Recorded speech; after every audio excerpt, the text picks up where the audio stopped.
You should be grateful for that salary. No seas malagradecida. How dare you accept more than one fellowship when you could be offering the other one to your colleague? How can you have a podcast and have so many people listen in on your life? I don't even know how you are planning to move abroad. Are you sure you're going to be able to make that work? These are all messages I've received time and time again of folks who unintentionally made me feel like I needed to keep playing small. And I keep hearing stories like this over and over and over again. And that's what prompted me to bring up today's topic, which is all about not letting higher ed keep you playing small.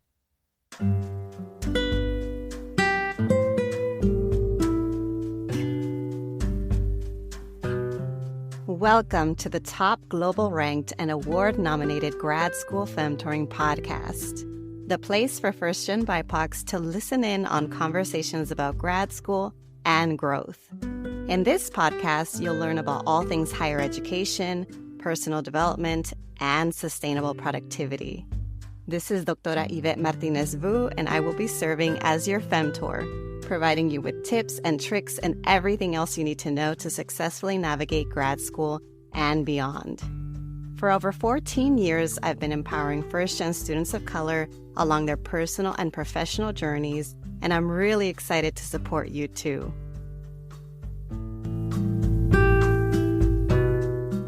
Welcome back, everyone, to another episode of the Grad School Femtoring Podcast. This is your host, Doctora Yvette. Today's topic is near and dear to me. It's about no longer playing small. It's about finding ways to open up, to be more expansive, to flow, to really dream big, and not just dreaming big, but actually executing on turning those dreams into goals and into reality. Another thing that reminded me of why I wanted to talk about this episode is because I was recently updating my website, and there were a couple of accomplishments that I added. Of course, I this year added that I published a book, which has been such an amazing, incredible opportunity. I can't even believe that I did that. I also added that this year I became part of a Women of Color Speakers Bureau. I've been wanting to be part of a Speakers Bureau for a while now, so it means so much to me to be part of that network. Similarly, I was invited and accepted the invitation to be part of a podcasting network, and it has felt so incredible to have this support. And you might have noticed that's why I've got some ads running. If they're not your thing, go ahead and ignore them. But just know, there might be some ads here and there. I might even do some sponsored ads. I might do some pro bono ads to also support some businesses and nonprofits and orgs that are doing really great work. But that's been really meaningful to me to tap into that. And then lastly, I've talked about this many times. So if you're a loyal listener, you know about this already.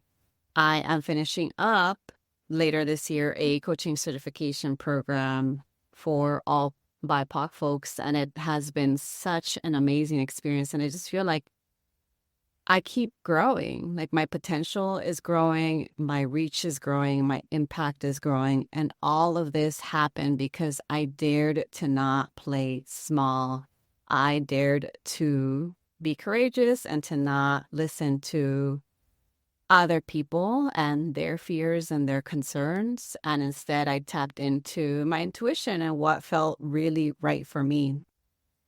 And so, I wanted to bring it up and actually talk about this in the context of higher ed, because as you know, I was in higher ed for many years, and I honestly could have stayed in higher ed until I retired. Like that could have been a very plausible reality if I decided to stay either pursuing the professoriate or pursuing a mid-level staff position and being happy with that and staying that way. And there's nothing wrong necessarily in doing that if that is your dream, if that is where you feel like this is it. This is where I'm doing the best work, or this is where I'm flowing. This is where I am like at my potential.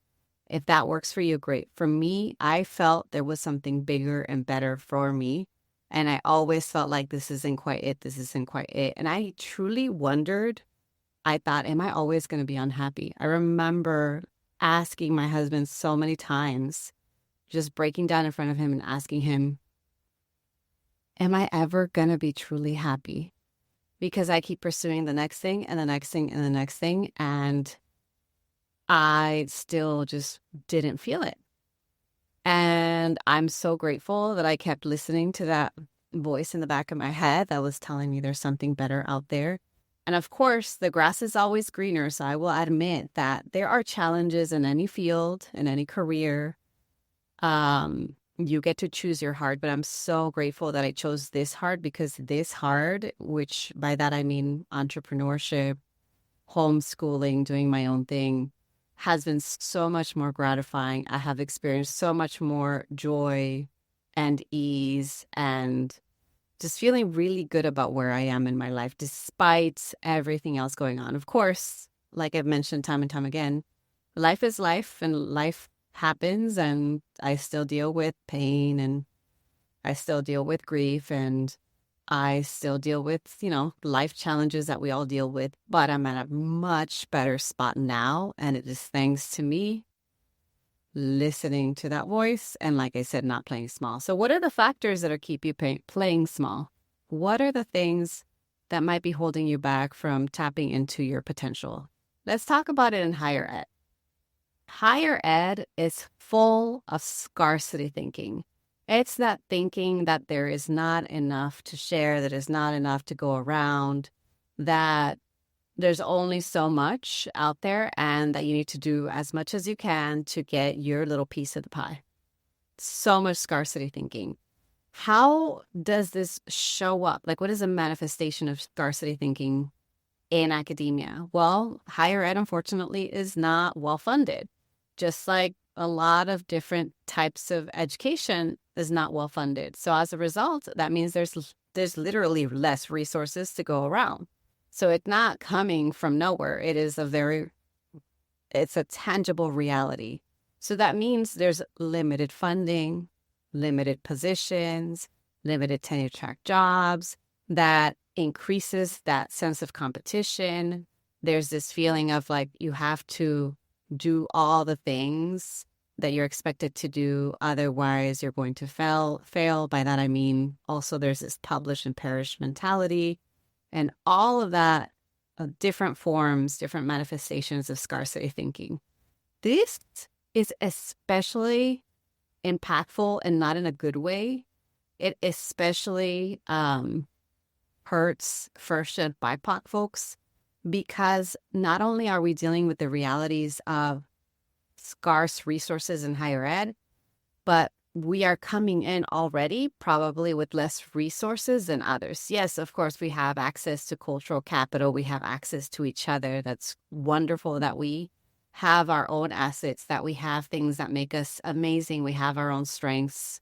We are valuable. But we also have to face the reality that if you're first gen, you might have less access to financial resources, especially those of us that are from working class backgrounds. You might have less access to professional networks. You have community networks, but folks who are in higher level positions, whether they're tenured or even outside of academia in like C-suite roles, like we just don't see ourselves represented the more we go higher. And since we don't see ourselves represented, then we feel left out, which can lead to feeling that increased sense of imposter phenomenon. And all of this just like trickles down to you feeling like less than, like you have to prove yourself more, like you have to accept breadcrumbs. And I don't want that for you. I don't want you to accept bare minimum, and I don't want you to keep playing small. But I want you to just acknowledge that if you have been feeling this way, you're not alone. It's definitely a systemic thing. It's not a you issue. There's nothing wrong with you. It's just our surroundings make it that much more difficult for us to tap into our potential, for us to tap into actually continuing to dream big and then accomplishing those dreams. So I'll just keep that there. Now, what are some ways to start to let go of that scarcity thinking and lean in to more of an abundance thinking, or more of just taking your power back, whether you are in higher ed or you're thinking of transitioning out? So how do you go back to dreaming big? This is one thing that was definitely part of my experience, and I've noticed it again among a lot of the folks that I talk to, whether they're my clients, femtees, etc., just like folks that I am in community with. It's that we go to college, maybe we were very high achieving, always did a really good job in school or in other settings. And then for the first time, we start to struggle. We might somehow figure out a way to end up in graduate school. And in graduate school, our dreams are crushed. Our creativity is crushed. And we start to conform to the expectations of higher ed, which is typically to pursue a career in the professoriate. And that career is so rigid that it leads to you letting go of, like I said, other dreams and other goals. So what do you do about it? What can you do about it if you are a student yourself right now? What can you do about it if you maybe are a working professional, but you're thinking that you want to transition into something else? Well, first, it's even listening to this episode and having this conversation with someone else. Like, bring up the topic with a trusted source of like, hey, have you noticed just how much scarcity is going around? Like, have you noticed just how much competition is in our department? Have you noticed just how few jobs there are? Is this something that you see outside of that too? So I would also want to encourage you to not just talk to a trusted individual, but to start to branch out, to start to meet people outside of higher ed. Higher ed is so insular, and it's such a small world. Like, so many people, you just know each other across institutions. You're all in the same departments, that it just feels like this tight-knit bubble. But there is so much more outside of this bubble. So I would encourage you to pop that bubble and to start to branch out and meet other people. So you need to have access to support. You need to be in spaces with folks that uplift you. That's super duper important. That's why in the field of entrepreneurship, there are these groups called masterminds. And I hate the name, by the way.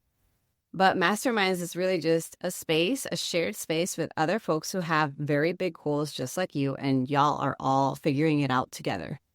Why not set up something like that for yourself with your group, with your collective? It's just everybody getting together. You all have this shared goal of tapping into your potential of pursuing one of many, many dreams or goals, and see where that takes you. Also, find ways to embrace the growth mindset. This is not an episode all about the growth mindset, although I can link to an episode where I talk about the differences between abundance and scarcity mindset. But similarly, the growth mindset is just like thinking about, what are ways that I can learn? What are ways that I can grow?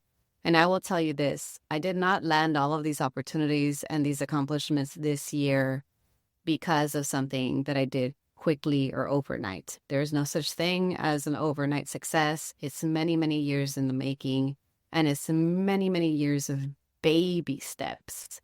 So what are the baby steps that you can take now to embrace learning, to embrace growth, to embrace starting over, to embrace doing something new? All of that is going to lead to positive change, and to you ultimately, instead of playing small, playing big, playing to whatever size feels right for you, up to whatever your potential is. And then the other thing too is, it's important to have a space where you can tap into your emotions. I've said this before and I'll say it again, that one of the things that I think separates me from other service providers is that I encourage big feelings in my spaces. That is okay. That is allowed. I have a lot of big feelings. There's been so many times I've cried in front of my clients, and some folks might think that that's unprofessional, but I take issue with certain definitions of professionalism that promote white supremacist thinking. And for me, sometimes it's important to really tap into your emotions and to give yourself space to feel your feels. And after feeling your feels, see what comes of it, what you've been able to process, and what you can do after that. So give yourself time and space to process your emotions. Find spaces where your emotions are allowed to where you're allowed to express them, where you're allowed to be your full self. Also, here's the thing about no longer playing small is that as you start to grow and as you start to play big, some people are going to find that challenging. Some people are going to be threatened. Some people are going to be disappointed. And so you're also going to have to start to learn to feel less uncomfortable with dealing with difficult conversations and difficult interactions. Just knowing that you being your full self is going to make someone unhappy, that's on them. That's not on you. They don't have to be around you. You may have some relationships shift, but it's not all cause for loneliness. I know some people say that some folks take healing so far that then all of a sudden they're just on their own. And I don't believe in healing that leads to isolation. I believe in healing that leads to a stronger sense of tight-knit community and chosen fam. And I really, really feel like I personally have started to better pinpoint and identify and build my chosen fam now more than ever. And I want that for you as well. So learn to navigate these difficult conversations or difficult scenarios. Learn to, what a lot of us say over and over again about learning to set your boundaries. And to keep reinforcing them, because there's going to be so many times where folks will want you to keep playing small to their benefit. And yeah, it ultimately it's going to lead to change. So as you play big, some things are going to change, a lot of things for the better. Some things are going to be uncomfortable. But just keep that in mind. Keep that in mind as you go through this process. It doesn't have to be an overnight thing. I don't recommend it being an overnight thing. I recommend this process of learning to play bigger as this slow incremental thing where it doesn't completely turn. Well, I recommend playing big at a pace that feels right for you. Maybe baby steps feel good for you. Maybe you're at a point where bigger steps are needed. So only you can figure that out. That's what's, you might get annoyed at me because I say this a lot, is that there's no prescriptive approach. But that's just how it is. That's how it is, in anyone's lives. No one can tell you what is right for you but you. So, yeah, I'm thinking about a couple of folks who have been in my shared spaces, either have been my coaching clients or have been part of my group coaching program. And it has felt so affirming to know that folks are making powerful decisions for themselves. I just heard recently one of my former group coaching participants completely changed departments from one PhD program to another as a result of doing this reflective work and realizing that she was in the wrong department. She was in the wrong field. She wanted to do something completely different. And so she went through the transfer process. This is not the first time that doing the reflective work has led to someone who I've worked with transferring departments. It's also led to folks finishing their programs. It's also led to folks leaving higher ed. Also, I recently had someone who reached out to me. This person has a big following. They're finishing up the graduate program right now, has a following on Instagram of over 30K. My following is not very big. I've got like 3K folks. So it's like, whatever, numbers are relative, right? So this person reached out to me and asked if we could chat because she wanted to learn more about my career trajectory because she's exploring her career choices and options. And I get the sense that she's considering perhaps options outside of the tenure track, which I think is very exciting because I want folks to know what their options are. And of course, I'm going to meet with her. So this is what's happening is as you play bigger, you learn about your options, you make different choices, and it leads to change and ultimately change for the better. Not change to conform, not change to support one system that is not necessarily looking out for you and your best interests. So that's what I'm a proponent of. I'm a proponent of you helping yourself, you helping your community, even if it's at the expense of no longer satisfying a specific system. And that's what I want for you. So I hope that you got something from today's episode. I hope that you'll consider finding ways, whatever pace that feels good for you, to start to dream a little bit bigger and start playing a little bit bigger as well. Start tapping into your full self, your full potential. And I'm just so excited for what's to come for you. And same with me. I don't even know. I'm not even 100% sure what's to come for me, but I know it's only as big as I can dream. So I'm going to be dreaming bigger. I'm going to be challenging myself to keep dreaming bigger as well. That's it for today. And as always, I'll talk to you all next time.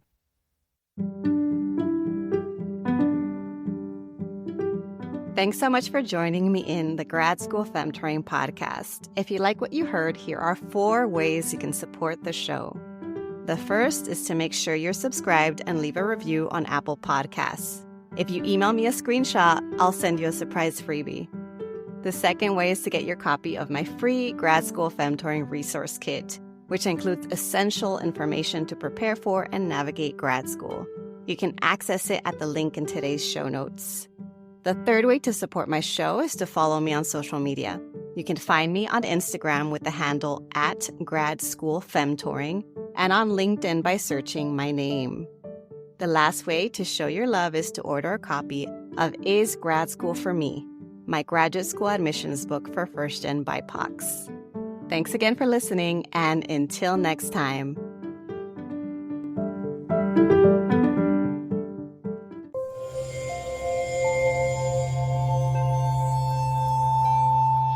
Part of the Boundless Audio Podcast Network.